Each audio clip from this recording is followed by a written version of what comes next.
നമസ്കാരം. മീഡിയ കമ്പാനിയുടെ വളരെ പ്രാധാന്യം അറിയിക്കുന്ന ഡെയിലി അപ്ഡേറ്റിലേക്ക് സ്വാഗതം. എല്ലാവരും അറിഞ്ഞിരിക്കേണ്ട പ്രധാനപ്പെട്ട കുറച്ച് അറിയിപ്പുകളാണ് ഷെയർ ചെയ്യുന്നത്. ഏറ്റവും ആദ്യത്തെ പ്രധാന അറിയിപ്പ് സ്ത്രീ സുരക്ഷാ പെൻഷൻ പദ്ധതിയുമായി ബന്ധപ്പെട്ടാണ്. രണ്ടാം ഗഡുവിൻ്റെ വിതരണം മാർച്ച് മാസം ആരംഭിക്കുന്നതായിരിക്കും. നിലവിൽ 17 ലക്ഷത്തിനടുത്ത് അപേക്ഷകരുണ്ടായിരുന്നു. ആദ്യഘട്ടത്തിൽ വിതരണം നടത്തിയത് 10 ലക്ഷത്തിന് മുകളിലുള്ള ഗുണഭോക്താക്കൾക്കാണ്. ബാക്കിയുള്ളവർക്ക് അപ്രൂവൽ ആകാത്തത് മൂലമോ അല്ലെങ്കിൽ അപ്രൂവൽ ആയത് വൈകിയത് മൂലമൊക്കെയാണ് ധനസഹായങ്ങൾ മുടങ്ങിയിട്ടുള്ളത്. അവർക്ക് ആദ്യ ഗഡുവായിട്ടായിരിക്കും മാർച്ച് മാസം തുക അക്കൗണ്ടിലേക്ക് കയറുക. ഇപ്പോൾ തുക ലഭിച്ചവരുണ്ട്. അങ്ങനെയുള്ളവർക്ക് രണ്ടാം ഗഡുവായിട്ടായിരിക്കും അക്കൗണ്ടിലേക്ക് സഹായം എത്തുക. അതായത് അവർക്ക് 1000 ഫെബ്രുവരിയിൽ ലഭിച്ചിട്ടുണ്ട്, അടുത്ത 1000 മാർച്ചിൽ ലഭിക്കുകയും ചെയ്യും. ഇനിയും അപേക്ഷ വെക്കാനുണ്ട് എങ്കിൽ അങ്ങനെയുള്ളവർ എത്രയും വൈകാതെ അപേക്ഷകൾ സമർപ്പിക്കുക. എത്രത്തോളം നമ്മൾ വൈകുന്നോ അത്രയും മാസത്തെ സഹായം അപ്രൂവലാകാൻ താമസം വരുന്നു. അതോടൊപ്പം തന്നെ നമുക്ക് ലഭിക്കേണ്ട മാസങ്ങൾ, തുക ലഭിക്കേണ്ട വിവിധ മാസങ്ങളാണ് പിന്നിടുന്നത്. അതുകൊണ്ട് തന്നെ അർഹതയുള്ളവരെ ഇനിയും വൈകാതെ അപേക്ഷകൾ വയ്ക്കുന്നതിന് വേണ്ടി ശ്രദ്ധിക്കുക. അതുമാത്രമല്ല, ഏറ്റവും കൂടുതൽ അപേക്ഷകൾ ഓൺലൈൻ സർവീസ് സെൻ്ററുകൾ വഴിയൊക്കെ തന്നെയാണ് വരുന്നത്.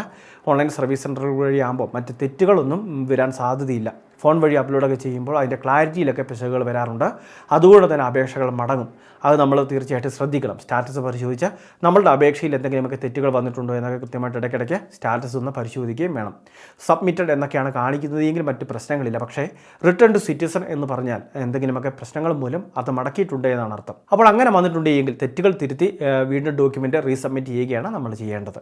രണ്ടാമത്തെ മറ്റൊരു പ്രധാനപ്പെട്ട അറിയിപ്പ്, നമ്മളുടെ സംസ്ഥാനത്തെ പെൻഷൻ വിതരണം 25-ാം തീയതി മുതൽ ആരംഭിക്കുകയാണ്. 2000 രൂപ വീതമാണ് ഗുണഭോക്താക്കൾക്ക് ലഭിക്കുക. ബയോമെട്രിക് മസ്റ്ററിംഗ് എല്ലാം തന്നെ നമ്മൾ മുൻപ് പൂർത്തീകരിച്ചതാണ്. അപ്പോൾ അങ്ങനെ പൂർത്തീകരിച്ച എല്ലാവർക്കും സഹായം വിതരണം ചെയ്യുന്നതായിരിക്കും. വിതരണം 25-ാം തീയതി ബാങ്ക് അക്കൗണ്ടിലേക്കും കൈകളിലേക്കും തന്നെ ആരംഭിക്കും. 1050 കോടി രൂപയാണ് ധനവകുപ്പ് ഈ സമയത്ത് അനുവദിച്ചിട്ടുള്ളത്. മൂന്നാമത്തെ മറ്റൊരു പ്രധാനപ്പെട്ട അറിയിപ്പ്, കിസാൻ ക്രെഡിറ്റ് കാർഡ് വായ്പാ പദ്ധതി. കർഷകർക്ക്, ചെറുകിട നാമമാത്ര കർഷകർക്കെല്ലാം കാർഷിക വായ്പ, അതും 4% മാത്രം പലിശ നിരക്കിൽ ലഭിക്കുന്ന ഒരു പ്രത്യേക പദ്ധതിയാണിത്. ഈടില്ലാതെ 2 ലക്ഷം രൂപ വരെ, അത് നമ്മുടെ സ്ഥലത്തിൻ്റെ വിസ്തൃതിയും ചെയ്യുന്ന വിളയും ആശ്രയിച്ചിരിക്കും. ഈടില്ലാതെ 2 ലക്ഷം രൂപ വരെയും, ഈടുകൂടി വെച്ച് വായ്പ വേണ്ടവർക്ക് പരമാവധി 5 ലക്ഷം രൂപ വരെയൊക്കെ വായ്പ എടുക്കുന്നതിനുള്ള സംവിധാനം ഉണ്ടായിരിക്കും. ഇത് ഹ്രസ്വകാല വായ്പാ പദ്ധതിയാണ്. അതുകൊണ്ട് തന്നെ എല്ലാ വർഷവും കൃത്യമായിട്ട് തിരിച്ചടച്ച് പുതുക്കി എടുക്കാവുന്ന സംവിധാനമുണ്ട്. അതുമാത്രമല്ല, സിബിലിൽ അപ്ഡേറ്റ് ചെയ്യുന്ന ഒരു വായ്പാ പദ്ധതി കൂടിയാണ്. അതുകൊണ്ട് തന്നെ വായ്പ വിതരണം ചെയ്യുന്നതിന് മുൻപ് തന്നെ ഗുണഭോക്താവിൻ്റെ സിബിൽ സ്കോർ ഉൾപ്പെടെയുള്ള കാര്യങ്ങൾ പരിഗണിക്കുന്നതുമായിരിക്കും. അപ്പോൾ വായ്പാ ബാധ്യതകളൊന്നുമില്ലാത്ത ഗുണഭോക്താക്കൾക്ക് ഈ കേന്ദ്ര സർക്കാരിൻ്റെ സബ്സിഡി ലഭിക്കുന്ന കിസാൻ ക്രെഡിറ്റ് കാർഡ് വായ്പാ പദ്ധതിക്ക് അപേക്ഷ വെക്കാൻ സാധിക്കും. Union bank of India, state bank of India തുടങ്ങിയവയിൽ കൂടുതൽ പ്രാധാന്യം നൽകി ഈ കിസാൻ ക്രെഡിറ്റ് കാർഡ് വായ്പ KCC ലോൺ വിതരണം ചെയ്യുന്നുണ്ട്. ഏറ്റവും അവസാനത്തെ പ്രധാന അറിയിപ്പ്, നമ്മളുടെ സംസ്ഥാനത്തെ യുവതീ യുവാക്കൾക്ക്, അതും 18 വയസ്സ് മുതൽ 30 വയസ്സ് വരെ പ്രായമുള്ളവർക്കാണ് കണക്ട് ടു വർക്ക് സ്കോളർഷിപ്പ് പദ്ധതി.